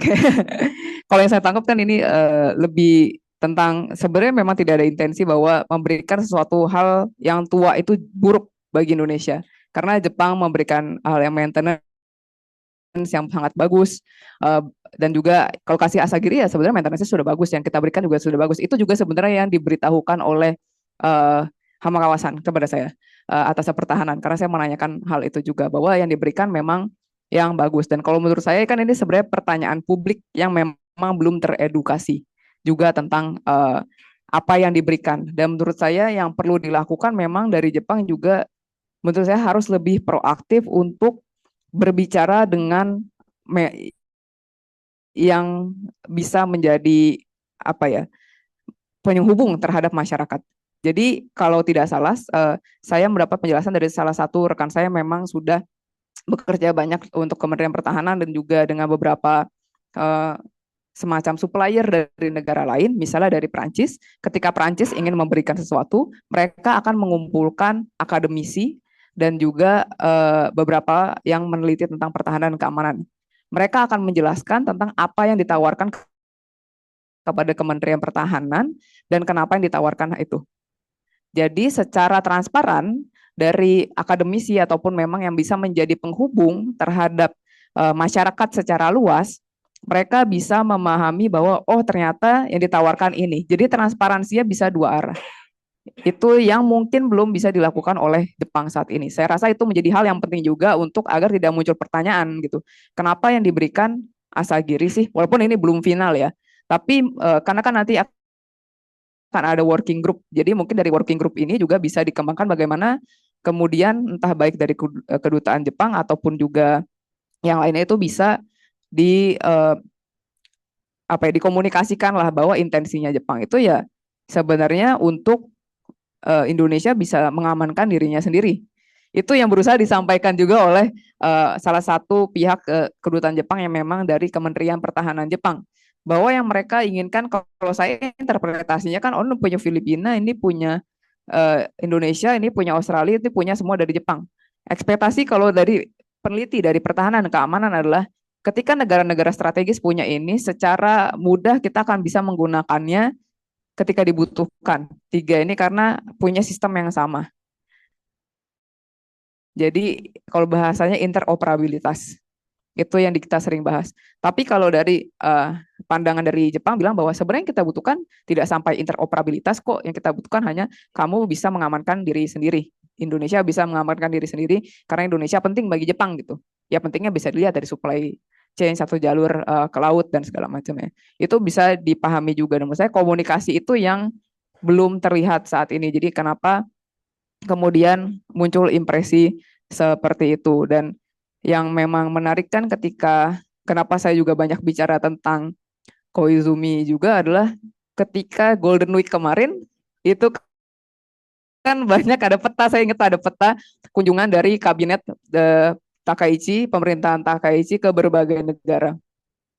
Pilihannya itu menarik sih menurut saya. Jadi misalnya kemudian Koizumi datang ke kalau nggak salah Indonesia dan Filipina atau mana ya, pokoknya saya ingat satu yang di Indonesia. Di mana kemudian Menteri Luar Negeri itu ke Afrika. Afrika itu kenapa ya? Maksudnya karena kan ada China dan investment dan segala macamnya.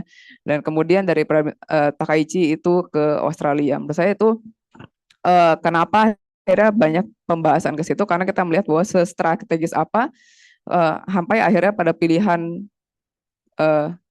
kalau bahasa Indonesia pelesiran luar negeri atau jalan-jalan ke luar negeri ini harus Koizumi yang dikirimkan ke Indonesia. Itu mungkin interpretasinya juga menjadi salah satu hal yang penting kenapa kami mulai banyak membicarakan ketika Perdana Menterinya ganti itu kemudian kenapa ada intensi untuk meningkatkan keamanan dan pertahanan yang ada di Jepang itu karena interpretasinya pasti akan seperti itu. Tapi yang kembali lagi kalau dari survei yang kami lakukan dan FGD yang kami lakukan dengan berbagai pihak yang melihat tentang pertahanan dan keamanan, sebenarnya konsensusnya masih besar bahwa yang dilakukan oleh Jepang ini suatu hal yang lumrah.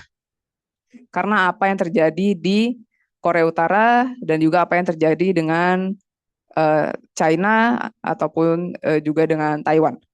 Jadi kita masih melihat itu sebagai hal yang lumrah. Jadi bukan suatu hal yang ingin berusaha remilitarisasi. Seperti tadi Bapak juga bilang bahwa akan sangat sulit mengubah artikel 9 konstitusi atau Kenpo itu akan sangat sulit dirubah. Tadi makanya saya bilang kalau tadi ada pertanyaan itu akan bisa dirubah enggak? Saya bilang saya sih nggak yakin itu bisa dirubah ya. Apalagi dengan dinamika politik dan kebutuhan yang lainnya juga. Jadi tidak diubah tapi interpretasi mungkin bisa berubah itu kan yang sebenarnya yang berusaha terus dibicarakan dan di buku ini juga dibicarakan bahwa interpretasi itu yang kemudian akan berubah. Apakah konstitusi akan berubah? Itu suatu hal yang sangat sulit.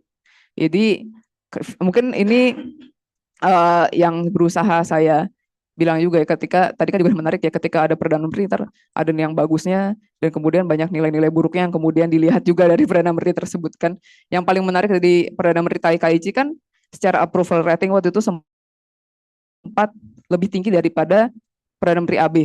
Ada sempat satu masa di masa itu seperti itu. Itu kan wah gitu ya, maksudnya dalam waktu singkat semua berubah seperti itu. Tapi kan kalau saya sih harus melihat lagi. Saya suka nonton kalau ada lewat-lewat juga sih kadang dari TV Jepang itu melihat opini orang yang diwawancara aja di jalan itu kan. Kenapa mereka suka dengan Takashi? Oh kayaknya dia perempuan karena dia kuat dan segala macam. Oh tapi memang politik itu simple. Kalau misalnya banyak sama aja dengan Indonesia bisa. Maksudnya kenapa misalnya presiden kita Pak Prabowo di awal sangat tinggi itu kan. Yang sekarang juga ini trennya sama. Menurut saya ini menarik juga ya, trennya menurun. Trennya cukup juga menurun di saat ini. Kemarin kan ada survei juga ya yang sudah dikeluarkan di Indonesia. Jadi pasti kan mereka akan suka melihat yang kuat, yang secara apa ya statement itu kuat juga, padahal aslinya mungkin tidak bisa sekuat itu juga gitu kan. Jadi itu sih yang menarik. Jadi sebenarnya ya apa yang terjadi di Jepang mungkin juga bukan sesuatu yang unik di Jepang, bahwa itu sebenarnya sesuatu hal politis yang juga dinamikanya bisa terjadi dimanapun. Jadi mungkin respon saya seperti itu. Karena tadi saya anggap nggak tanggapan juga sih terhadap apa yang presentasi saya gitu. Semoga tidak ada yang terlewat ya tadi. Karena bahasa Jepang saya juga seadanya juga jadi saya berusaha menangkap ya.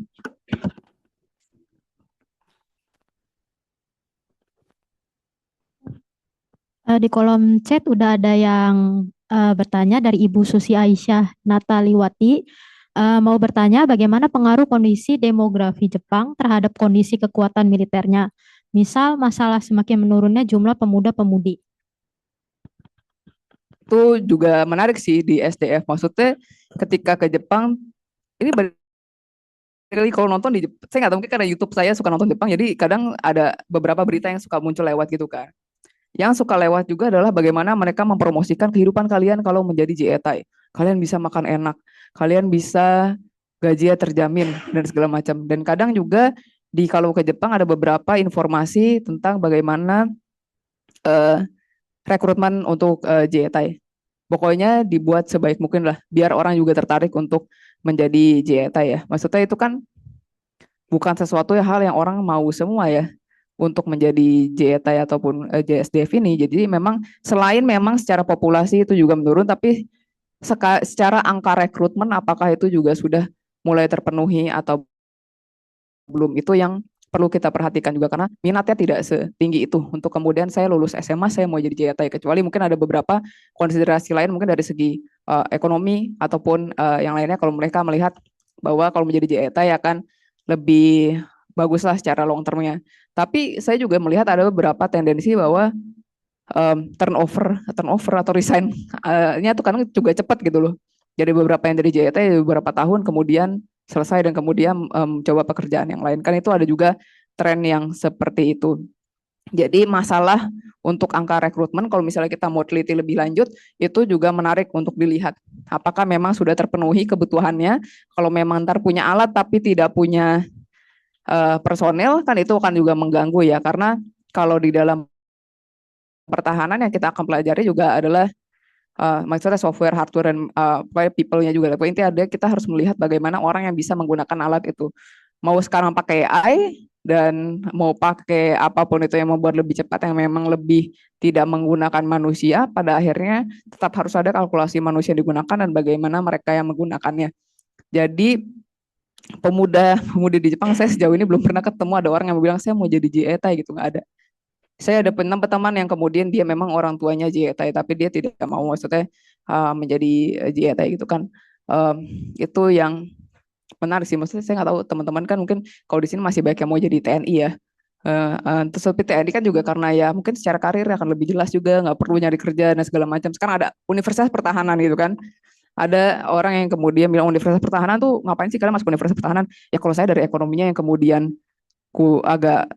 agak sulit gitu misalnya, mending saya sekolah gratis daripada sekolah di UI masih berantem soal UKT, masih berantem soal biaya semester. Terus saya lulus kalau di Unhan misalnya saya akan dapat langsung pekerjaan jadi militer gitu kan. Jelas nih saya nggak perlu cari job hunting lagi nih gitu. Pasti saya akan diposting. Saya mending kayak gitu. Kalau misalnya memang ada kondisi ekonomi yang harus dipenuhi seperti itu. Jadi kalau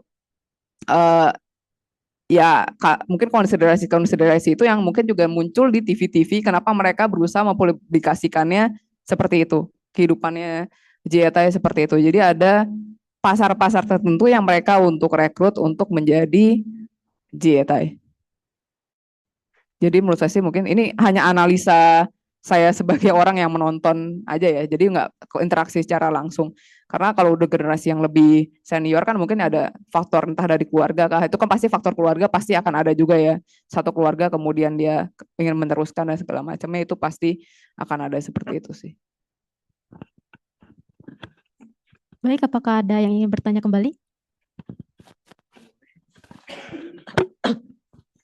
Baik, sebelumnya terima kasih banyak Bu Kaula atas pemaparannya yang sangat informatif dan juga sangat membuka fakta bahwa Indonesia sama Jepang ini lebih intensif ya dalam aspek pertahanannya. Nah, namaku Razade Pramadi Wicaksono, aku dari Universitas Kristen Indonesia. Kebetulan ketertarikan itu semenjak sebelum aku masuk kampus juga adanya tertarik di JSDF. Nah, sebenarnya kan berita kemarin beberapa terakhir ini yang dimulai tahun 2022 mengenai transfer Mogami ke Indonesia dan dilanjutkan juga dengan bentuk-bentuk yang lain, itu sebenarnya sangat menarik juga untuk saya bahwa sekelas Jepang itu akhirnya bisa memberikan sesuatu kepada Indonesia dalam aspek defense. But the main issue-nya adalah sebagaimana yang Jepang saat ini masih khawatirkan adalah mengenai keamanan aset-asetnya ketika ditransfer ke negara lain, intelligence issues. Nah, mengingat bahwa Filipina pernah ditransfer yang namanya radar, coastal radar dan juga radar militer seperti FPS-3, TPS-14, Australia ditransfer Mogami lengkap juga dengan persenjataan dan juga sistem weapon systemsnya juga.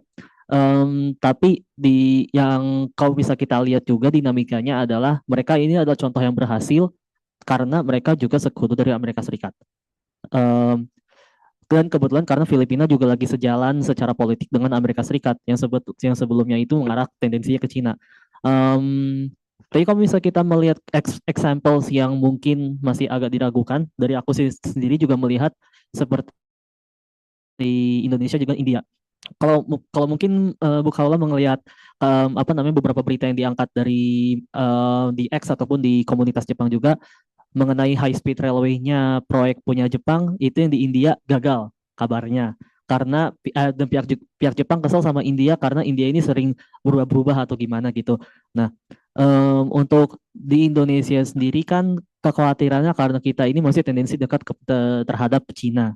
Nah, pertanyaan saya kekhawatirannya yakni takutnya yang ini adalah nanti menimbulkan end user monitoring issues yang dimana nanti kalau misal transfer alat ini ditransfer atau equipment yang ditransfer ke Indonesia ini akan menimbulkan yang namanya risiko atau potensi kebocoran intelijen mengenai aset-aset militer yang ditransfer dari Jepang ke negara lain. Nah, takutnya China somehow acquire those informations. Considering bahwa melihat Jepang ini pernah mengalami kesuksesan dan juga pernah mengalami kegagalan, sebutlah kekurangan atau something that need to be improved in arms transfer.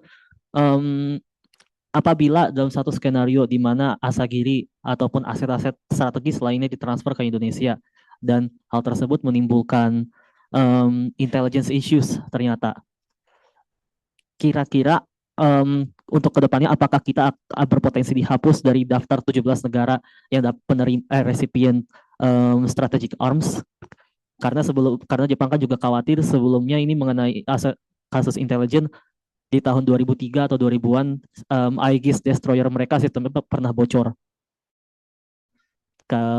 oleh personal JSD mereka sendiri, itu katanya nyaris jatuh ke tangan Cina, tapi itu nggak tahu kelanjutannya gimana. So pertanyaanku sih kurang lebih in a hypothetical scenario, apakah Jepang masih akan percaya sama Indonesia apabila terjadi intelligence breach?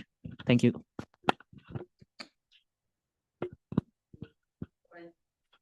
Kan lebih ke trust ya, maksudnya trust juga terhadap Indo. Tapi masalahnya juga Jepang punya kebutuhan untuk kemudian meningkatkan kerjasama dengan Indonesia karena ya kalau enggak Cina akan jauh lebih meningkat. Kita udah dari segi ekonomi ya, kayak sekarang susah deh maksudnya untuk mengejar apa yang sudah dilakukan oleh, oke lah Jepang mungkin bisa mengejar, tapi sejauh apa maksudnya ketika kita membicarakan soal investasi, entah EV kah, nikel dan segala macam, mungkin itu dari segi itu sulit untuk mengejar. Jadi memang kalau mau ya memang harus diversifikasi sektor-sektor apa yang kemudian dilakukan pendekatan oleh Jepang. Apalagi Indonesia menjadi salah satu negara yang paling strategis untuk Jepang di kawasan. Jadi menurut saya, apakah kemudian Jepang misalnya terjadi potensi kebocoran intelijen dan misalnya Indonesia membocorkan ke Cina, menurut saya ini bukan cuma masalah yang dilakukan, maksudnya harusnya negara lain juga curiga dong. Maksudnya kita itu diversifikasi yang dilakukan dengan membeli banyak ataupun juga mendapatkan banyak dari negara lain.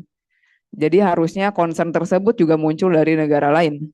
Kalau memang itu menjadi concern dari Jepang tentang kebocoran tadi. Kalau tadi misalnya kebocoran tadi yang salah satu dikasih contohnya, saya nggak tahu detail, tapi tadi kan dibilang bahwa itu kan dari personilnya di Jepang. Jadi kesalahannya apakah kemudian itu di Jepang atau di negara yang kemudian menerimanya? Kan itu kan concernnya juga. Jadi kalau dari segi Indonesia sih, ya memang kalau dari pengalaman yang sudah terjadi, memang akan sulit untuk melakukan transfer teknologi karena walaupun sudah sesuai perjanjian akan ada banyak informasi yang tidak terlalu tersampaikan karena ada concern-concern tersebut.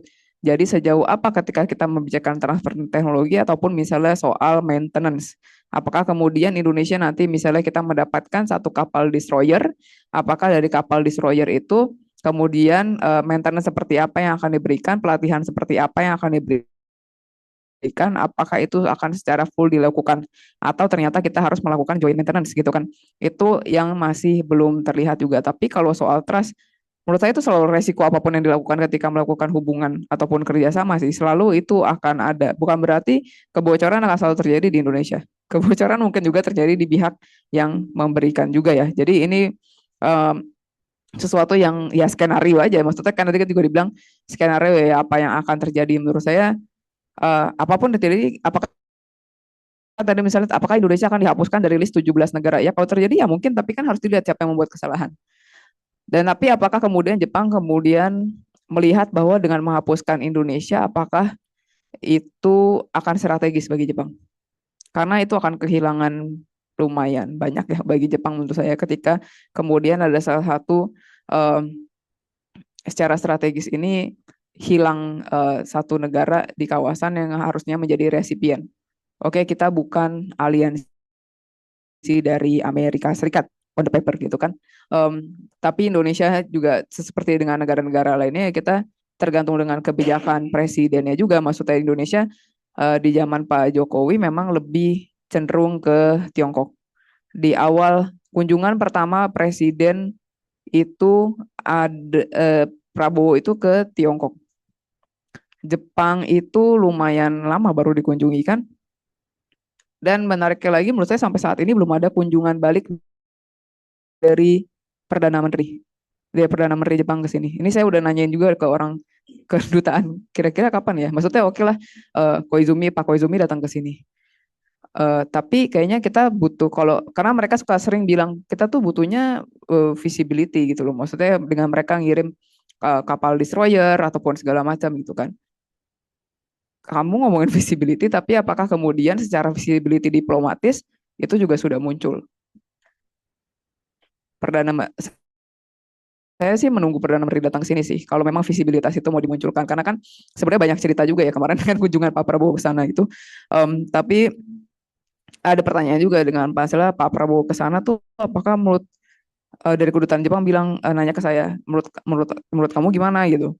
Itu signifikan atau enggak? Terus dia bilang, kalau menurut saya it's just another visit. Kita nggak ada yang signifikan dari kunjungan itu kan pasti harus memang dikunjungi. Dan presiden kita sekarang sudah melakukan kunjungan luar negeri itu dalam 1 bulan bisa berapa kali? Apakah kita bisa bilang itu signifikan? Ya enggak juga sih maksudnya. Bahwa memang Jepang harus satu negara yang memang harus dikunjungi. Udah, itu berhenti di situ menurut saya gitu. Jadi sejauh apa signifikansinya ataupun juga harus ada timbal baliknya juga sih ketika dia ke sini. Kira-kira apa nih yang dibicarakan gitu kan. Dengan mungkin gestur kunjungan kurang dari 24 jam ataupun berapa jam 12 jam dari Koizumi, apakah juga itu memunculkan gestur keseriusan dari Jepang juga. Jadi dari situ aja kita bisa lihat sepenting apa Indonesia. Sampai datangnya itu kayak di Indonesia nggak nyampe 12 jam ya. Kan kalau lihat di TikTok itu kan dia bikin video tuh Pak Koizumi nih bikin video jam 5 nyampe Jakarta, jam tengah malam udah balik lagi ke Jepang. Hanya untuk bertemu dengan Presiden Prabowo. Jadi kalau tadi dibilang kebocoran intelijen segala macam, mereka pasti ada kalkulasi itu. Tapi Indonesia will always be important for Japan. Untuk sampai mereka bela-belain ketemu presiden dalam waktu kurang dari 12 jam. Itu sih. Tapi ya itu apakah se-important itu tergantung dengan Perdana Menterinya juga, saya nggak tahu sih. Tapi kan sekarang lagi ada gempa dan segala macam, jadi mungkin fokusnya juga lagi beralih ke sana dulu. Jadi in the next few months apakah akan ada kunjungan? Tapi kan duta besar akan ganti ya dalam waktu dekat. Udah namanya udah keluar juga duta besar yang dari Kamboja ya kalau nggak salah. Akan tahun lebih lah pokoknya lebih ya. Itu kan saya juga nanya berkali-kali kapan sih ada. Ya karena yang kemarin kan dipilih jadi National Security Advisor atau apa di pemerintahan, jadi tidak jadi ya, jadi baru ada penunjukan sekarang ya. Kita akan lihatlah apakah kemudian dengan duta besar baru apa yang akan dilakukan. Karena dengan CDA yang sekarang mungkin lebih hati-hati juga ya. Tapi saya juga menarik sih kemarin waktu saya datang ke acara PSJ, kan HI dan PSJ ya dengan Pak Miochen gitu. Pas Pak Miochen tiba-tiba presentasi Taiwan dan ini penting untuk Indonesia dan Jepang. Oh, sih kayak dari semua presentasi ini saya yang paling tertarik gitu karena beberapa data yang digunakan kan ada beberapa data yang cukup lama juga ya soal investasi terus tiba-tiba dimunculkan. Tiba-tiba ngomongin ini, terus kayak implikasinya apa nih? Maksudnya intensinya apa ini kan? Terus saya sempat ngobrol juga dengan orang kedutaan, dibilang kayaknya itu memang dari Pak Miochin aja pengen masukin perihal itu. Tapi dia bilang ini ada apakah dari atas ada titipan juga kah atau memang Pak Miochin aja? Tapi kalau menurut dia sih katanya ini kayaknya memang dari Pak Miochin aja pengen masukin perihal Taiwan gitu kan. Itu menarik sih menurut saya, itu hal yang paling menarik untuk saya karena tiba-tiba membicarakan ini di mahasiswa seberapa pentingnya Taiwan untuk Indonesia dan Jepang. Untuk kita yang meliti kita pasti langsung paham apa maksud dari presentasi itu. Itu.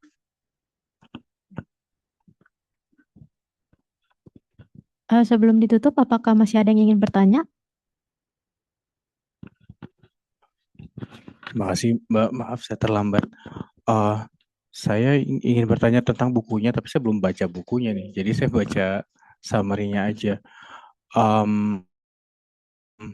Pertama tuh mau mendengar pembacaannya Mbak Aula mengenai buku ini, buku yang terbit 2019 ya.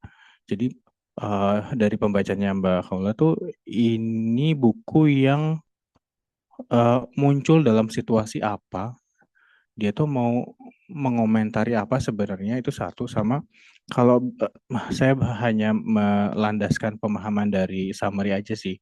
Kayaknya agensi-agensi yang ditekankan adalah ya tentu Jepang dan Amerika.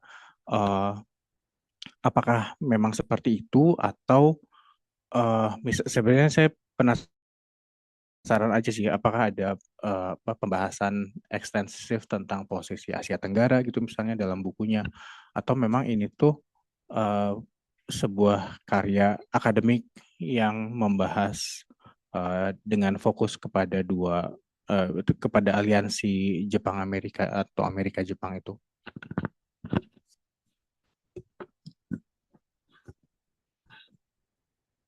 Oke, kalau dari buku yang bacaan ini, saya juga nggak yang baca cover to cover banget ya. Jadi memang lihat dari garis besar dari masing-masing chapternya. Ini memang kalau impresi saya adalah berusaha memperlihatkan misalnya kenapa tahun 2019 kan pasti proses penulisannya lama ya, nulis buku pasti lama. Terutama misalnya di tahun 2015 ada beberapa perubahan yang sangat signifikan juga, misalnya ketika kemudian JSDF bisa ada namanya collective self defense. Itu kan soal interpretasi dan reinterpretasi yang dilakukan di bawah Perdana Menteri AB. Jadi itu sih menurut saya salah satu signifikansi, mungkin juga salah satu kenapa buku ini kemudian keluar, dan juga untuk melihat kira-kira turning point apa aja sih yang terjadi, apakah ini sesuatu yang turning point yang terjadi misalnya hanya di tahun segini ataupun memang sudah ada sejak lama. Jadi membawa pembaca untuk melihat lagi-lagi pattern yang terlihat di saat itu. Jadi kalau sebenarnya buku ini kalau harus dilihat, tadi saya menjelaskan juga kalau memang sudah membaca ataupun sudah mempelajari tentang pertahanan dan keamanan Jepang, buku ini bukan sesuatu yang groundbreaking. Ini buku yang mungkin untuk orang yang belum terlalu paham, jadi memberikan pemahaman dasar. Tadi kayak misalnya tadi ditanya soal Red Army pun ya menurut saya tidak terlalu masuk di situ juga, karena memang fokusnya tadi soal Amerika Serikat dan Jepang itu lumayan banyak juga, bagaimana apa yang terjadi perubahan di Amerika Serikat itu akan membuat perubahan juga yang terjadi di Jepang. Apa yang diminta atau di request oleh Amerika Serikat akan mendorong Jepang juga untuk melakukan suatu perubahan. Itu salah satu bagian yang ada dibahas dalam buku ini juga. Jadi kan lagi-lagi saya juga bingung sih, maksudnya ketika Amerika kemudian komplain kenapa Jepang tidak bisa berbuat banyak. Harusnya mereka bertanya itu kepada diri sendiri. Jadi itu kan juga sebenarnya siapa yang membuat, siapa yang harusnya bertanggung jawab juga ya. Jadi itu yang harusnya menjadi pertanyaan. Tapi itu yang memang dibahas di dalam buku ini. Jadi memang lebih ke beberapa kejadian historis yang menjadi turning point, kayak tadi misalnya gempa dan juga misalnya perang Irak dan beberapa kejadian lainnya, dan perubahan interpretasi collective self defense, juga tentang aliansi Jepang dan Amerika Serikat. Jadi memang itu yang berusaha diperlihatkan ya, mungkin juga karena background penulisnya masuk perspektifnya akan seperti itu. Mungkin akan berbeda kita misalnya nanti suatu saat akan ada orang dari Indonesia yang kemudian menulis perspektif dari Japanese defense gitu kan. Pasti kan ada perspektif kolonialisme dan segala macamnya mungkin yang akan masuk juga. Jadi ya kalau dari segi barat karena memang sekarang memang masih banyak ya penelitian di situ, itu sih nggak groundbreaking banget sebenarnya gitu. Tapi ini memang buku dasar yang bisa digunakan jika ingin mempelajari pertahanan dan keamanan. Dan misalnya untuk misalnya di kajian wilayah Jepang dan segalanya, kalau mau memakai buku ini sih bisa aja karena banyak kejadian sejarah yang bisa difamiliarisasikan untuk mahasiswa juga untuk melihat apa aja sih kemudian gitu. Jadi kayak misalnya kemarin ada gempa, tadi saya juga bilang kemarin ada gempa, lah ini kita bisa lihat kejadian di 95. Sebenarnya salah satu turning point-nya perubahan berbagai kebijakan dan regulasi yang membuat sekarang bisa lebih mudah untuk mengirimkan JSDF, yaitu di tahun 95 itu. Jadi bisa melihat dari situ sih kenapa buku ini menjadi lumayan penting juga untuk pembelajaran dasar. Saya mau nanya satu lagi deh, Mbak. Tapi ini di luar ya. Pada survei-survei pada umumnya kan kita dapat informasi bahwa Indonesia atau negara-negara Asia Tenggara tuh punya persepsi yang sangat super positif terhadap Jepang. Misalnya ISEAS tuh sih, ISEAS Yusof Ishak Center ya. Saya rasa dia kasih kita hasil survei yang menarik yang menegaskan satu sisi bahwa negara-negara Asia Tenggara punya persepsi yang sangat positif terhadap Jepang, nggak berubah dari beberapa puluh tahun. Tapi di sisi lain juga ada beberapa negara termasuk Indonesia yang para respondennya tuh menyatakan kekhawatiran terhadap potensi remilitarisasi Jepang. Nah, dengan pemaparan Mbak Hawa tadi, apakah Mbak Hawa bisa melihat bahwa hal-hal ini tuh sebenarnya di grassroots-nya Indonesia gitu misalnya, menimbulkan juga anxiety tentang potensi remilitarisasi?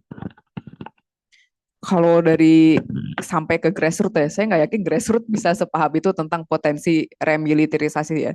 Apakah kemudian survei terhadap Jepang apakah akan menjadi lebih negatif karena upaya misalnya remilitarisasi ini, atau sebenarnya persepsi terhadap Jepang itu berubah karena sosial media yang ada saat ini. Karena menurut saya sosial media itu juga lumayan berpengaruh ya. Jadi bukan orang di grassroots, isu HI dan isu pertahanan dan keamanan itu sesuatu yang sangat jauh terhadap grassroots.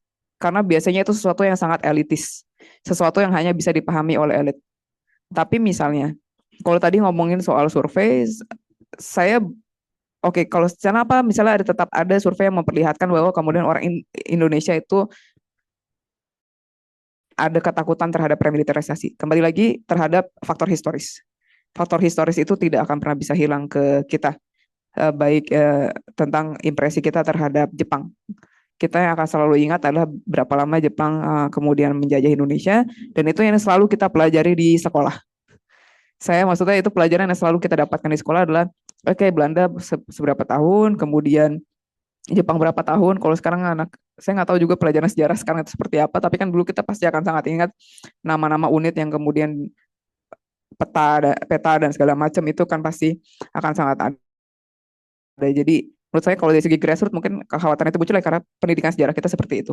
Jadi ketika ada berita-berita seperti itu tentang apa yang terjadi di Jepang saat ini, itu yang bisa terlihat juga, mungkin itu representasinya itu. Makanya kenapa ketika saya melakukan kegiatan dengan Sasakawa, yang sekarang kami lakukan juga adalah tentang sejarah militer. Jadi yang kami akan lakukan adalah sejarah militer tentang Perang Pasifik.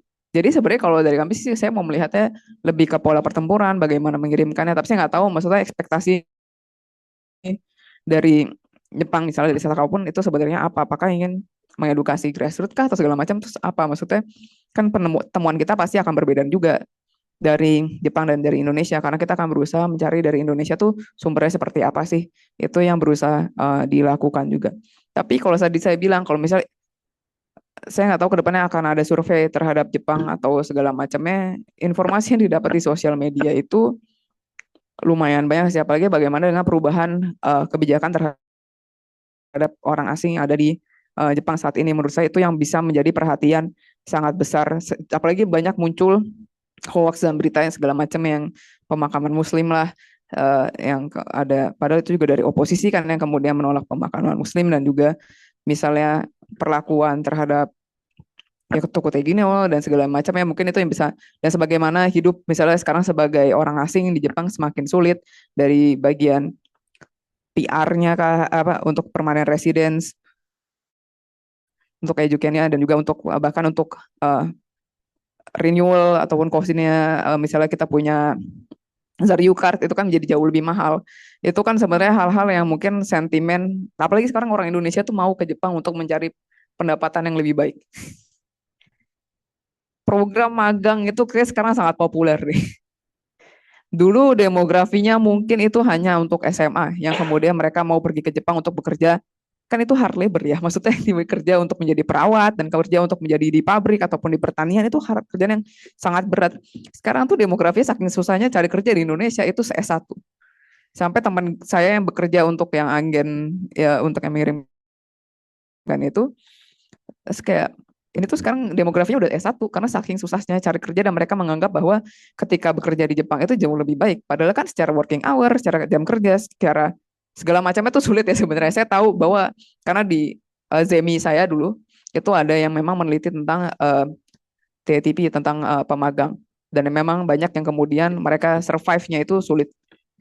Itu mungkin ada yang tahu Mbak Yusi dulu, Mbak Yusi itu kan di Universitas Al Azhar, sekarang masih di Ritsumei kan, itu meneliti itu. Saya udah mendengar banyak dari Mbak Yusi juga. Menurut saya itu potensi yang lebih ke grassroots sih.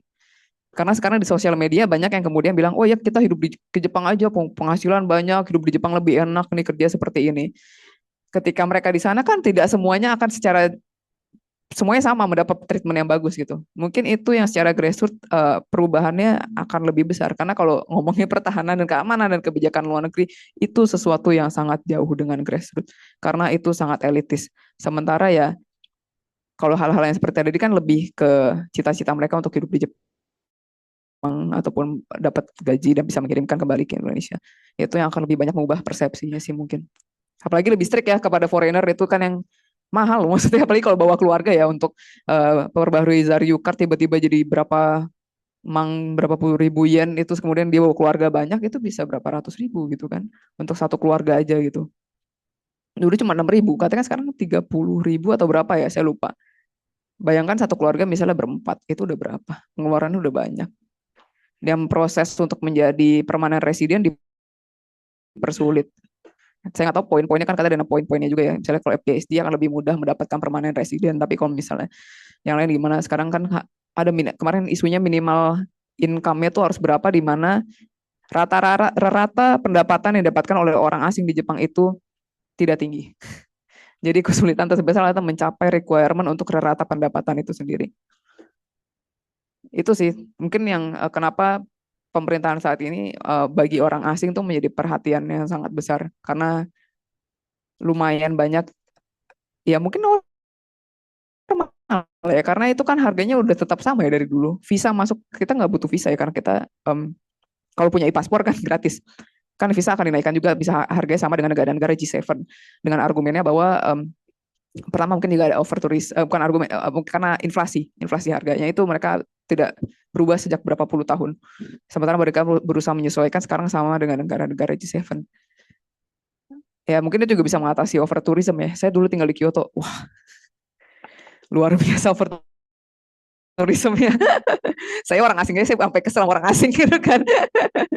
Saya juga dulu aruba itu saya di hotel, jadi saya tahu seberapa banyak, kayak 90% review hotel itu pasti akan bagus dari orang asing.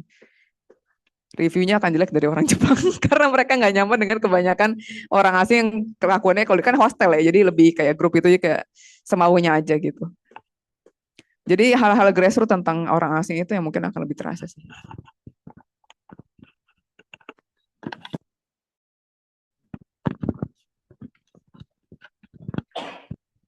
Baik, terima kasih kepada Sensei dan teman-teman yang sudah menunjukkan antusiasmenya di dalam sesi diskusi dan tanya jawab.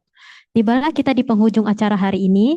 Sebelum menutup rangkaian kegiatan, izinkan kami memberikan apresiasi kepada Ibu Caula yang telah membagikan ilmu dan wawasan yang berharga. Sebagai bentuk penghargaan dan ucapan terima kasih, kami akan menyerahkan sertifikat kepada pembicara kita.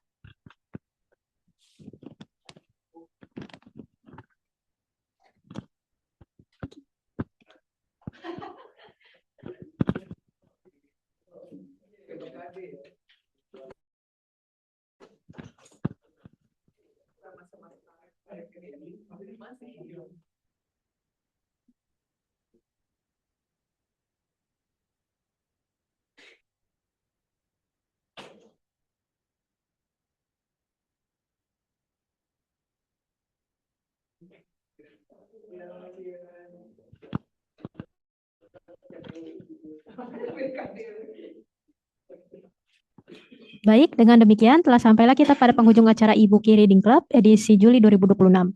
Terima kasih kepada Ibu Caula atas wawasan menarik dan informatif yang diberikan, juga kepada seluruh peserta yang telah berpartisipasi dengan antusias. Semoga pembahasan hari ini dapat menambah wawasan kita semua mengenai topik yang diangkat dalam buku ini. Kami juga berharap acara ini bisa menjadi wadah yang bermanfaat bagi kita semua untuk terus menggali ilmu dan berdiskusi mengenai berbagai kajian menarik di masa mendatang. Sebelum menutup acara ini, izinkan saya untuk mengumumkan kegiatan Pusat Studi Jepang Universitas Indonesia yang berikutnya. Yang pertama ada acara The International Japanese Studies Research Workshop and Symposium pada tanggal 4 sampai 5 Agustus 2026 ini. Lalu berikutnya ada Ambassadorial Lecture yang akan diselenggarakan pada tanggal 6 Agustus 2026. Di tanggal yang sama juga terdapat acara Japanese Studies Future. Bagi teman-teman yang ingin mengikuti acara-acara tersebut, dapat mengakses tautan yang disediakan atau dapat melihat postingannya di Instagram kami. Kegiatan-kegiatan Pusat Studi Jepang Universitas Indonesia akan selalu dipublikasikan melalui akun Instagram kami, jadi jangan lupa untuk ikuti akun Instagram untuk mengetahui informasi tersebut mengenai Pusat Studi Jepang Universitas Indonesia. Dan untuk para peserta Zoom, jangan lupa untuk mengisi form kehadiran yang sudah dikirim di chat box untuk menerima e-sertifikat dari acara hari ini. Sekian dari saya, mohon maaf jika ada kesalahan kata. Wassalamualaikum warahmatullahi wabarakatuh. Sampai jumpa di edisi selanjutnya dari e-Bookie Reading Club. Book Series Ideas Paired. Terima kasih.